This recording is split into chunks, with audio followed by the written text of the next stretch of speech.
Hi and welcome. I'm Andy Pentecost Beck, and today we're talking about how being heart-centered or centered and in your body can connect you more with your intuition.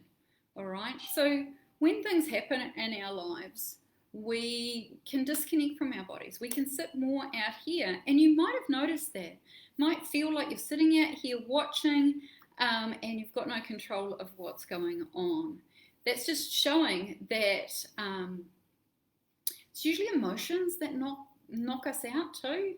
So something major might have happened, and it feels safer to sit out here than it does to be in here, or less painful is what I used to think, sitting out here than being in connected to your body. Okay, now what does that have to do with your intuition?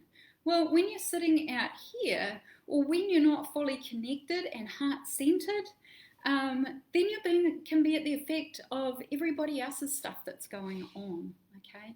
You can be living in past hurts, which can skew, if you like, your intuition a little bit, okay? It has us make choices from the past rather than from a neutral, heart-centered space. Now, how do you become more heart-centered? All right. So it can be meditation, it can be walking on the beach, it can be having your chakras or your energy centers balanced and aligned. For me, I went through 7 years of postnatal depression, and I was taking antidepressants. I went through the whole medical system, and by the 6th year, I was like, no, I need to try something else. So you can do it in conjunction with medical treatment, okay? And that's what I did. I did both. And when I started feeling well enough, then I started to reduce the medication, and always do that in conjunction with your doctor, okay? Never come off any medication without walking through it with them first. So for me, when I started having my chakras balanced, I started dealing with everything that I had suppressed. So all the emotions that I had suppressed.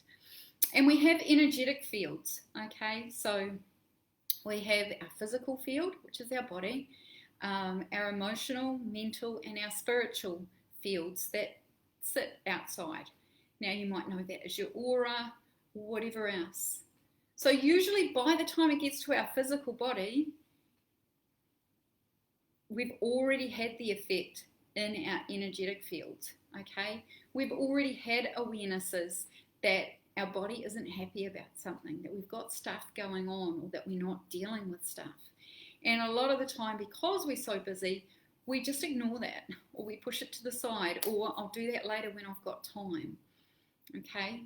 For me, I didn't actually realize how much stuff I had suppressed. I thought I'd put it behind me, and literally I did, in my back, okay?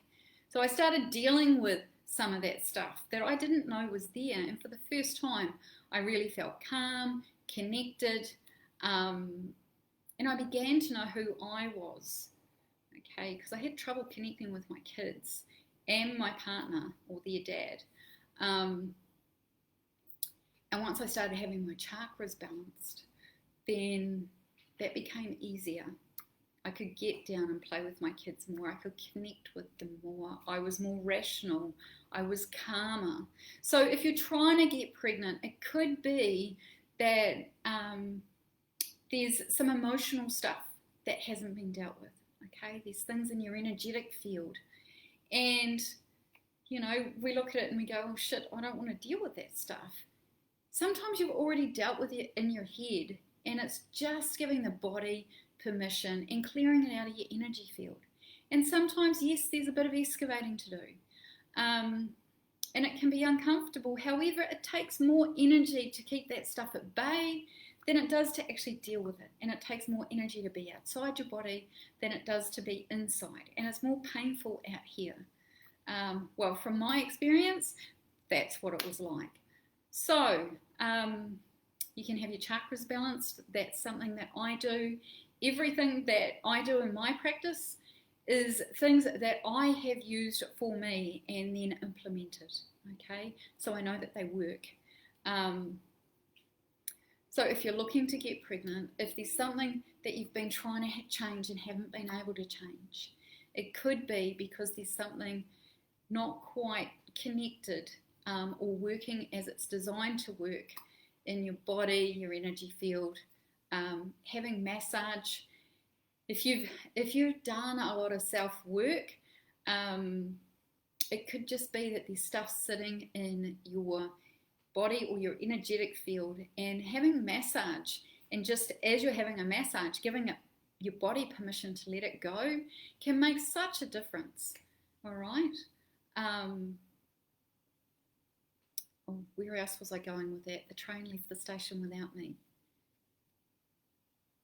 So yes, if you're asking for more in your life, if you've got body pain, oftentimes body pain, unease in our body is just our body letting us know it's not happy about something, okay? And starting to communicate with our body, because when things happen, we may, at one point I thought, because I went through quite a bit trying to get pregnant, and when I was pregnant, I felt like my body was letting me down. I disconnected from my body, and I had done that at a very young age, even before that. And it's reconnecting with our body, because we are body, mind, and spirit, and it's having those three connected and balanced, so that we can get the most out of our lives, and that actually creates more peace and calm and ease.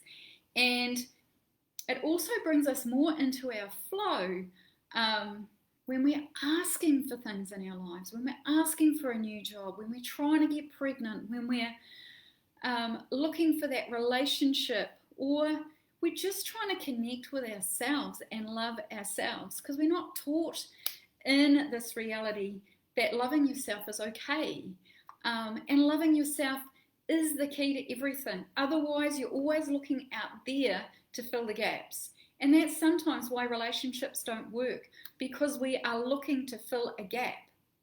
When we have worked through our own stuff and there's no gaps to fill, our relationship is just the icing on the cake, okay? We don't need it, we choose it, which is different, all right?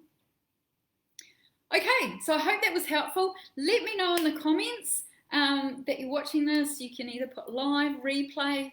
Let me know your ahas, or if this contributed.